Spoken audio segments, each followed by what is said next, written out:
प्रत्येक माइक्रोस्पोर मातृ कोशिकाएं मियोसिस द्वारा विभाजित होकर 4 माइक्रोस्पोर का टेट्राड बनाती है। टेट्राड मतलब 4 कोशिकाओं का समूह आप यहाँ पर देख रहे हैं। ये 3 विभिन्न आकारों में आपको दिख सकते हैं। पहला है टेट्राहेड्रल, दूसरा है आइसोबाइलेट्रल रेखीय तथा टी आकृति।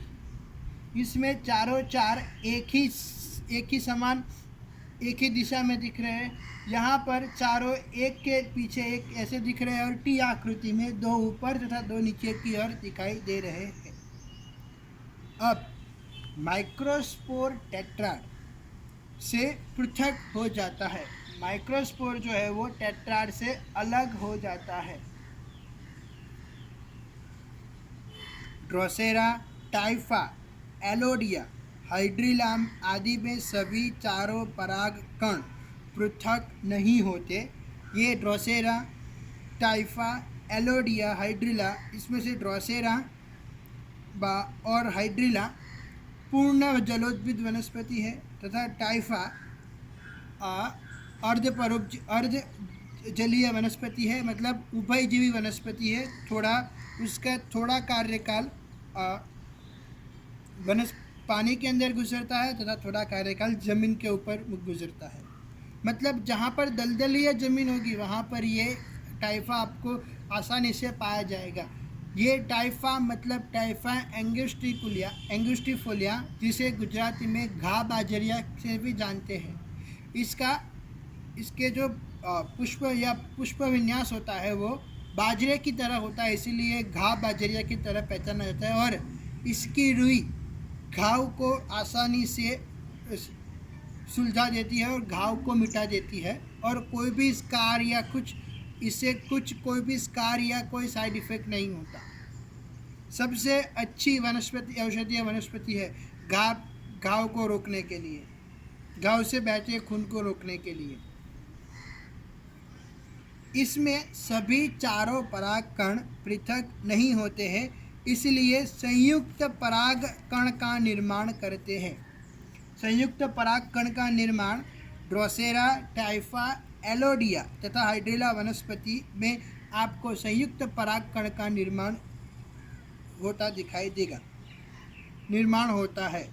फैमिली साइप्रेसी, साइप्रस चियो, नागरमोथ कहते हैं जिसे, के सदस्यों में 4 पोलन में से 3 विघटित हो जाते हैं तथा एक ही बचता है। तब एक मियोसिस से एक पोलन टेट्राड उत्पन्न होता है। कभी कभी एक माइक्रोस्पोर मातृ कोशिका से 4 से अधिक पोलन उत्पन्न होती है। इसे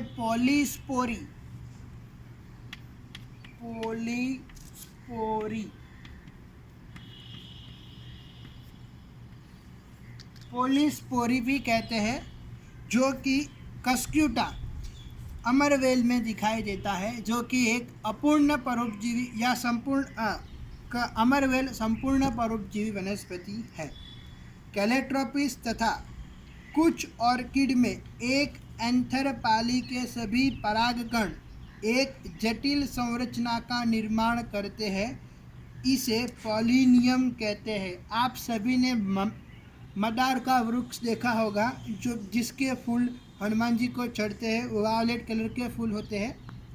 तो उसके बीच में जब आप पुष्प को खोलेंगे तो दल पत्र के बीच में आपको ऐसी पंचकोणीय रचना दिखाई देगी, जो कि उसका स्त्री केसर है।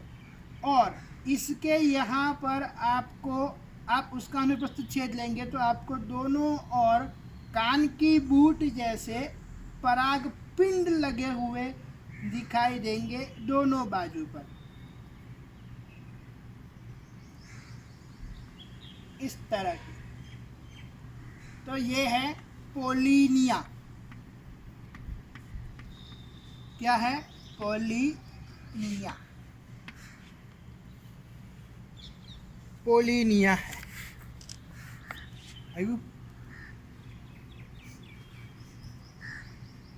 एक एंथर पाली के सभी परागकण एक जटिल संरचना का निर्माण करते हैं। इसे पोलिनियम या पोलिनिया कहते हैं। नर गैमेटोफाइट का विकास। माइक्रोस्पोर या परागकण नर गैमेटोफाइट की प्रथम कोशिका होती है। यह एक कोशिकीय तथा अगुणित होती है। इसका आकार अंडाकार से पॉलीहेड्रल तक विभिन्न प्रकार का होता है। परागकण की भित्ति 2 स्तरों की बनी होती है। बाह्य स्तर एक्साइन कहलाती है। यह स्पोरोपोलेनिन जो कि कैरोटीनॉइड्स का व्युत्पन्न से बनी होती है। यह मोटी अलंकरण युक्त होती है। यह मोटी तथा अलंकरण युक्त होती है। एक्साइन आंतरिक एंड एक्साइन तथा अन्य एक्ट एक्साइन में विभेदित होती है। एक्ट एक्साइन 3 परतों से मिलकर बनी होती है। आंतरिक सतत पाद परत, मध्य असतत बैक्यूलेट परत तथा बाह्य असतत टेक्टम। एक्साइन पर अनेक स्थान मोटाई रहित होते हैं। इन स्थानों को जनन छिद्र कहते हैं।